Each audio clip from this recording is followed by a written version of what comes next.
வணக்கம் நண்பர்களே. ஆடி பௌர்ணமி அதிரடியாக வரப்போகுது. சூழ்நிலைக்கேற்ப எப்படி இருக்கணும் அப்படிங்கிற பலன்களை மிதுன ராசிக்காரங்களுக்கு ஷேர் பண்ண போகிறேன். வெல்கம் பேக் டேட்டோடே சேனல் நண்பர்களே. இன்னைக்கு இந்த வீடியோவில் ஒரு முக்கியமான ஒரு ஜோதிட தாள்களையும் ஒரு ஆன்மீக பரிகாரத்தையும் அதிரடியாக இந்த வீடியோவில் பார்க்க போகிறோம். பார்க்குறதுக்கு முன்னாடி என்ன பார்க்க போகிறோம் அப்படிங்கிறத இன்ட்ரோவில் ஷேர் பண்ணுறேன். என்ன பார்க்க போகிறோம் அப்படிங்கிறத இன்ட்ரோவில் தெரிஞ்சுக்குங்க. 2026 ஜூலை 29 பிறகு சூறாவளியான ஒரு நாளாக வரப்போகுது. அன்னைக்கு தமிழ் மாதம் ஆடியுடைய 13ஆம் நாள், கிழமை புதன்கிழமை. பொன் கிடைத்தாலும் புதன் கிடைக்காது என்ற பழமொழிக்கேற்ப இந்த புதன்கிழமை ரொம்ப சிறப்பான சூறாவளி நாளாக வரத்துக்கு காரணம் என்னன்னா, முழு நிலவு தெரிய போகுது. அப்படி தெரியக்கூடிய நாள் பௌர்ணமி. வரக்கூடிய பௌர்ணமி ஆடி மாதத்தில் வரக்கூடிய ஒன் ஆஃப் த ஒரு ஸ்பெஷல் பௌர்ணமி. ஒவ்வொரு தமிழ் மாதங்களில் வரக்கூடிய பௌர்ணமி ஒவ்வொரு சிறப்புகளை கொண்டிருக்கோ, அது போல் ஆடியில் வரக்கூடிய பௌர்ணமி பல சிறப்புகளை உள்ளடக்கி இருக்கு. அப்பேற்பட்ட பௌர்ணமி தான் பார்த்தீங்கன்னு வச்சுக்கோங்களேன் இப்போ வரப்போகுது. இந்த ஆடி பௌர்ணமியில் கிரகங்கள் அமைந்திருக்கக்கூடிய அடிப்படையில் சந்திரனுடைய தாக்கத்தால் சாபம் ஏற்படுமா இல்லை சாபம் நீங்குமா அப்படிங்கிறத இந்த வீடியோவில் மிதுன ராசிக்காரங்களுக்கு நட்சத்திரத்துக்கு ஏற்ப ஷேர் பண்ண போகிறேன். மிதுனம் ராசியில் பிறந்தவங்க இந்த ஒரு வீடியோவை ஃபுல்லாக பாருங்கள். உங்களுக்கு என்ன பலன் கிடைக்கும் அப்படிங்கிறத தெரிஞ்சுக்குங்க. அதற்கேற்ப நடந்து பலன் பெறுங்க. அதிர்ஷ்டமோ ஆபத்தோ உங்களுக்கு என்ன பலன் கிடைக்கும் அப்படிங்கிறத தெரிஞ்சு அதற்கேற்ப நீங்கள் நடந்துக்கிட்டிங்கன்னா கண்டிப்பாக பல ஆபத்துக்கள் இல்லாமல் தப்பித்து கொள்ளலாம். ஸோ பல ஆபத்துக்கள் இல்லாமல் தப்பிப்பதற்கு கண்டிப்பாக இது உங்களுக்கு யூஸ்ஃபுல்லாக இருக்கும். அதனால் வீடியோவை ஃபுல்லாக பாருங்கள். கூடவே இது ஒரு அமோகமான நாள் அப்படிங்கிறதுனால என்ன பரிகாரம் செய்தால் என்ன நல்லது நடக்கும் அப்படிங்கிறதையும் சொல்ல போகிறேன். அதையும் இந்த வீடியோவில் தெரிஞ்சுக்குங்க. மறக்காமல் அதையும் செய்து பயன்பெறுங்க. ஃபஸ்ட்டு உங்கள் ராசிக்கு பலன்கள் பார்க்கலாம். மிதுன ராசிக்காரங்க மிருகசீரிடம் 3-4 பாதங்களில் பிறந்தவங்களுக்கு ஃபஸ்ட்டு சொல்லப்பட்டிருக்கு. வெற்றிக்குரிய வழிகளை பின்பற்றி முன்னேற்றம் அடையக்கூடிய உங்களுக்கு பிறக்கக்கூடிய ஆடி பௌர்ணமி கவனமாக செயல்பட வேண்டியது அவசியம். பௌர்ணமி முற்பகுதியில் விரயஸ்தானத்திலையும் அதன் பின் ஜென்ம ராசிக்குள்ளேயும் சஞ்சரிக்கக்கூடிய செவ்வாய் செலவுகளை அதிகரிப்பார், அலைச்சலை ஏற்படுத்துவார், நிம்மதியற்ற நிலையை உருவாக்குவார். ஞான மோட்சக்காரகன் சகாயஸ்தானத்தில் சஞ்சரிப்பதால் எடுத்த வேலைகளை முடிக்கக்கூடிய சக்தி உண்டாகும். இழுப்பறியாக இருந்த வேலைகள் நடந்தேறும். தைரியமும் தன்னம்பிக்கையும் அதிகரிக்கும். குடும்பத்திற்காக எடுக்கக்கூடிய முயற்சிகள் வெற்றியாகும். சிலருக்கு புதிய சொத்து சேரும். அதுவும் பௌர்ணமி முழுவதும் ஜீவனஸ்தானத்தில் சஞ்சரித்து வரக்கூடிய சனி பகவான் வக்ரம் அடைந்திருப்பதால் வேலையில் ஏற்பட்ட நெருக்கடி, தொழிலில் ஏற்பட்ட சங்கடங்கள் விலகும். வியாபாரம் தொழில் முன்னேற்றம் அடையும். உங்கள் சகாயஸ்தானாதிபதி சூரியன் தன குடும்ப வாக்குஸ்தானத்தில் சஞ்சரிப்பதால் குடும்பத்தினரை அனுசரித்து செல்வது, வார்த்தைகளை நிதானம் காப்பது, பண விவகாரங்களை எச்சரிக்கையாக இருப்பது நன்மை தரும். அதோடு அரசியல்வாதிகள் தலைமையில் வார்த்தைக்கு மதிப்பளித்து செயல்படுவதால் எதிர்பார்த்த பொறுப்பு கிடைக்கும். விவசாயிகள் விளைச்சலில் கவனமாக இருப்பது நல்லது. மாணவர்கள் படிப்பில் கூடுதல் கவனம் செலுத்த வேண்டியது அவசியம். இல்லைனா உங்களுக்கு தான் கஷ்டம். இந்த நட்சத்திரத்துக்கு இதுதான் பலன். இதற்கேற்ப நடந்து பலன் பெறுங்க. நெக்ஸ்ட்டு திருவாதுரையில் பிறந்த மிதுன ராசிக்கு குறிப்பிடப்பட்டிருக்கு.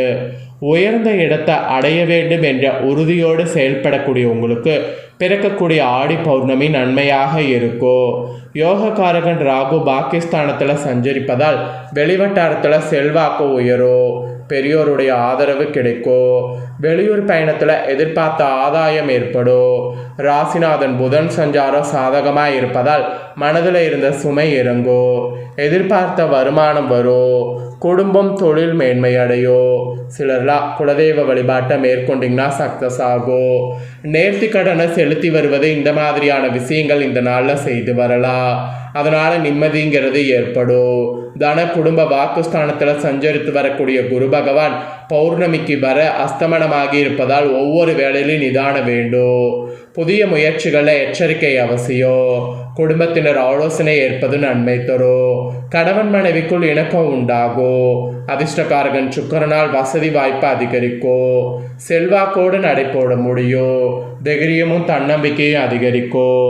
ஆத்மகாரகன் சூரியன் தனவாக்கு குடும்பஸ்தானத்தில் சஞ்சரிப்பதால் உங்களுக்கு பேச்சில் நிதானம் தேவை. வருமான விவகாரத்தில் எச்சரிக்கை அவசியம். வியாபாரிகள் புதிய முதலீடு செய்வதற்கு முன் நன்றாக யோசிக்க வேண்டும். உடன் இருப்போரின் ஆலோசனைகளை ஏற்க வேண்டும். பணியாளர்கள் நேர்வழியில் செயல்படுவது அவசியம். விவசாயிகளுக்கு எதிர்பார்ப்பு இழுபறியாகும். மாணவர்கள் தவறான நட்பை விட்டு விலகுவதால் படிப்பில் முன்னேற்றம் அடைய முடியும். ஸோ இந்த மாதிரி தான் உங்கள் நட்சத்திரத்துக்கு பௌர்ணமி பலன்கள் கிடைக்குங்க. இதற்கேற்ப உங்கள் நட்சத்திரக்காரங்க நடந்து பலன் பெறுங்க. நெக்ஸ்ட்டு புனர்பூசம் 1, 2, 3 பாதங்களில் பிறந்த மிதுன ராசிக்கு குறிப்பிடப்பட்டிருக்கு. நாளை என்ன நடக்கும் என்பதே இன்றே கணக்கிட்டு செயல்படக்கூடிய உங்களுக்கு ஆடி மாத பௌர்ணமி நிதானமாக செயல்பட வேண்டியது அவசியம். தன புத்திரக்காரகன் குரு உங்கள் ராசிக்கு 2வது இடத்துல உச்சமாக சஞ்சரித்தாலும் இந்த பௌர்ணமி வரை அஸ்தமனம் அடைந்திருப்பதால் கடந்த டைம் வழங்கியது போல் இந்த டைம் அவரால் யோக பலன் வழங்க முடியாது. திட்டமிடாமல் வேலைகளில் இறங்கி அதனால் சங்கடத்திற்கு ஆளாக வேண்டியது வரும். மெயினாக எதிர்பார்த்த வரவும் இழுபறியாகும். குடும்பத்தில் ஒரு வகையான நிம்மதியற்ற நிலை இருக்கும். அதுவும் 10ஆம் இடத்துல சஞ்சரித்து வரக்கூடிய சனி பகவானால் வேலையில் எதிர்பாராத பிரச்சனைகளை சந்திக்க நேரிடும். மெயினாக தனியார் நிறுவனத்தில் வேலை செய்யக்கூடிய உங்கள் நிர்வாகத்தின் ஆதரவு கிடைக்காது. சிலர்லாம் நீங்கள் வேலையை விட்டு வேறு வேலைக்கு முயற்சி செய்யக்கூடிய நிலை கூட உருவாகும். சுயதொழில் செய்பவர்களுக்கு எதிர்பார்த்த ஆதாயம் கிடைக்காம போகும். பல வழியிலே செலவுகள் ஏற்படும். சிலர்லாம் கடனை அடைப்பதற்கு மறு இடத்துல கடன் வாங்குவது இந்த மாதிரி சூழ்நிலை உருவாகும். அப்புறம் குரு கூட இந்த பௌர்ணமியில் உச்சமாக சஞ்சரிப்பதால் அதுவரை இருந்த நெருக்கடிகள் விலகும். எதிர்பார்ப்பு ஓரளவு பூர்த்தியாகும். வேலையில் கூட நீங்கள் எதிர்பார்க்காத அளவுக்கு நிம்மதிங்கிறது உருவாகும். மெயினாக தொழிலில் கூட பார்த்தீங்கன்னு வச்சுக்கோங்களேன், ஆதாயம் நீங்கள் எதிர்பார்க்காத அளவுக்கு கூடும். புதுசாக ஏதாவது தொழில் தொடங்க நினைத்திங்கன்னா அந்த முயற்சிகள்லாம் தொழிலுக்காக வெற்றி ஆகும்னு சொன்னால் அது மிகையாகாத ஒரு உண்மை. சிலருக்கெல்லாம் குழந்தை பாக்கியம் கூட இந்த பௌர்ணமிக்கு பிறகு கிடைக்கும். ட்ரீட்மெண்ட் பண்ணுறதா இருந்தால் தாராளமாக பண்ணுங்க. பிள்ளைகளால் கூட பெருமைங்கிறது ஏற்படும். திருமண வயதில் இருக்கக்கூடிய உங்கள் நட்சத்திரத்துக்கு முயற்சி பண்ணிங்கன்னா திருமண வயதில் இருக்கக்கூடிய உங்களுக்கு வரன் வந்து அமையும். கணவன் மனைவிக்குள்ளே இணக்கங்கிறது இருக்கும். எடுத்த வேலைகள் எல்லாம் எடுத்த வேகத்தில் வெற்றியாகும்.